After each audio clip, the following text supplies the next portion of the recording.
Pierre Durand est avec nous, le cavalier français. Bonjour Pierre Durand. Bonjour. Merci beaucoup d'être avec nous. Alors, pour ce qui me concerne, moi j'essaie de ne pas regarder dans le rétro. J'ai comme tous un peu de la nostalgie des très beaux moments vécus. Mais comme le disait je ne sais plus qui, la nostalgie c'est le bonheur d'être malheureux. Et donc je suis heureux d'avoir des images, des souvenirs qui reviennent, heureux. Mais je suis quand même toujours plutôt d'un naturel à être tourné vers le devant. Alors, je peux vous le confirmer, moi je viens pratiquement depuis 30 ans tous les ans. J'ai eu participé à l'époque, malheureusement, pas à Palexpo, mais plutôt à l'époque où c'était sur la patinoire des Vernets, absolument, avec Japlou notamment. On a fait nos débuts d'ailleurs internationaux là.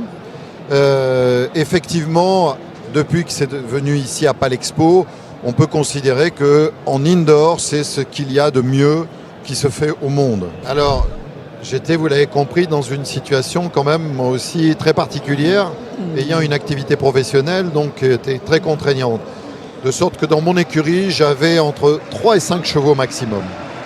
Et plutôt 3 en pleine compétition, mais pas davantage. Ce qui était déjà bien pour l'époque, j'imagine. Ce qui était déjà bien, si ce n'est qu'à l'époque, ce qui diffère avec aujourd'hui, c'est qu'on n'avait souvent qu'un seul cheval de Grand Prix, c'est-à-dire pour les épreuves majeures, voire pour les grands championnats.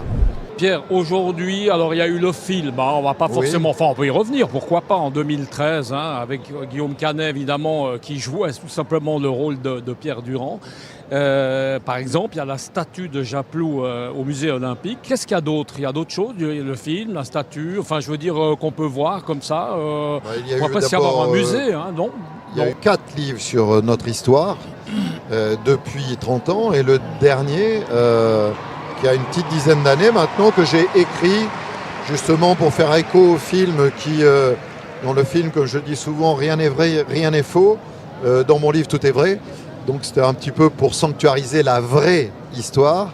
Ce livre qui s'appelle Japlou, tout simplement, a fait quand même, été vendu et se vend encore aujourd'hui à plus de 33 000 exemplaires. Ah oui, c'est pas rien. C'est un beau succès. Il y a un truc qui me fait penser à lui forcément, c'est ce badge que je porte là, qui est celui de champion olympique. Quand on est champion olympique, donc on a un badge millésimé de l'année où on a été champion olympique, forcément que je partage avec Japlou.